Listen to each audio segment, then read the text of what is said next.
உடலை ஒப்பு கொடுப்போம். Praise the Lord. சகோதர சகோதரிகளே, கடவுளுடைய இரக்கத்தை முன்னிட்டு உங்களை வேண்டுகிறேன்.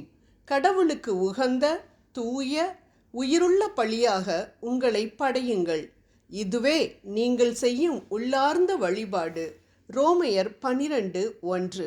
இங்கு புனித பவுல் இயேசுவை விசுவசிக்கும் ஒவ்வொருவரும் தங்களது உடல், உள்ளம், ஆவி அனைத்தையும் ஆண்டவருக்கு ஒப்புக்கொடுக்க வேண்டும் என்று சொல்கிறார். மேலும் காணிக்கைகளை கொடுத்தும் புற மத சடங்காச்சாரியங்களை மட்டும் பின்பற்றி நான் கடவுளை மகிமைப்படுத்துகிறேன் என்று யாரும் சொல்லக்கூடாது.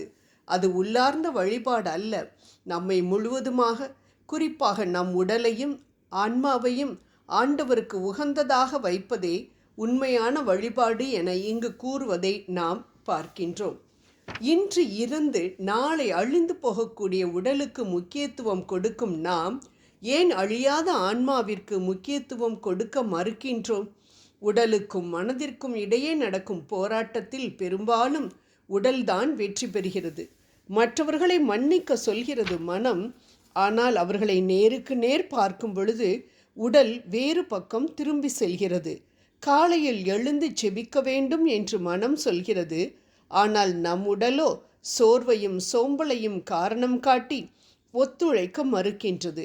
எவன் தன் உடலை ஒருத்து வாழ்கின்றானோ அவன் எளிதில் தன் மனதையும் கட்டுக்குள் வைத்து வாழ முடியும் என விவிலியம் தெளிவாக கூறுகிறது. ரோமையர் 8:13.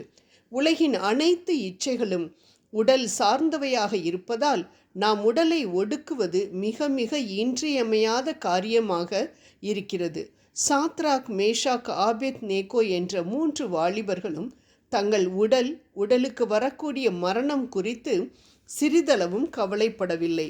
அதனால்தான் அவர்களால் எளிதில் ஒரு அற்புதத்தை காண முடிந்தது. ஆம், தான் நிறுவிய பொற்சிலையை வணங்காதவர்கள் எரிகிற அக்கினி சூளையில் தூக்கி எறியப்படுவார்கள் என்ற நேபுகாத் நேச்சார் அரசரின் கட்டளைக்கு சிறிதும் அடிபணியாமல் தாங்கள் இடைவிடாமல் ஆராதிக்கின்ற தேவனை முழுமையாக நம்பி தங்கள் உடலை அக்கினிக்கு கையளித்ததால் நடந்தது என்ன? அவர்களின் அசைக்க முடியாத நம்பிக்கையால் ஆண்டவர் மிகவும் மனமகிழ்ந்து கொழுந்துவிட்டு எரிகிற தீயை அவர் அணைக்கவில்லை. மாறாக தானே அவர்களை விடுவிக்க 4வது ஆளாக அக்கினிக்குள் இறங்கி வந்து அவர்களை விடுவித்தார் என நாம் தானியேல் புத்தகத்தில் வாசிக்கின்றோம். ஆம் அன்பானவர்களே, அதேபோல் நாமும் உபவாசம் இருந்து நம் உடலை ஒடுக்க வேண்டும். மத்தேயு 17:21 அன்புநாதர் இயேசு இந்த வகை பிசாசு இறை வேண்டலினாலும் நோன்பினாலும் அன்றி வேறு எந்த வகையினாலும் புறப்பட்டு போகாது என்று ஒரு பிசாசு பிடித்த மகனை குறித்து சொல்லி உபவாசத்தின் மேன்மையை நமக்கு எடுத்துரைக்கின்றார். ஆம் அன்பானவர்களே, தீர்க்க முடியாத பிரச்சனையா? குடும்பத்தில் உள்ள அனைவரும் சிறியவர் முதல் பெரியவர் வரை உபவாசம் இருந்து கைகோர்த்து ஜெபிப்போம். அழித்தே ஆக வேண்டும் என்றிருந்த நம் தேவனின் மனதை நினிவே நாட்டு மக்களின் உபவாச ஜெபம் மாற்றியது போல யோனா 3:10 நம் உபவாச ஜெபத்தை பார்த்து நம் தேவன் நம் பிரச்சனைகளை மாற்றி போட வல்லவராயிருக்கிறார் என்பதை நாம் ஒருபோதும் மறக்கக்கூடாது. உபவாச நாளை முன் குறிப்போம். அனைத்து வேலைகளையும் விட்டுவிட்டு குடும்பமாக ஆண்டவரின் பாதத்தில் அமர்வோம். ஆண்டவரை துதித்து பாடி நம் பாவங்களை அறிக்கை செய்து மனமருந்தி அவர் நமக்கு செய்த அனைத்து நன்மைகளுக்கும் நன்றி கூறி ஆண்டவரிடம் பிறர் மற்றும் நம் தேவைகளை தெரியப்படுத்துவோம்.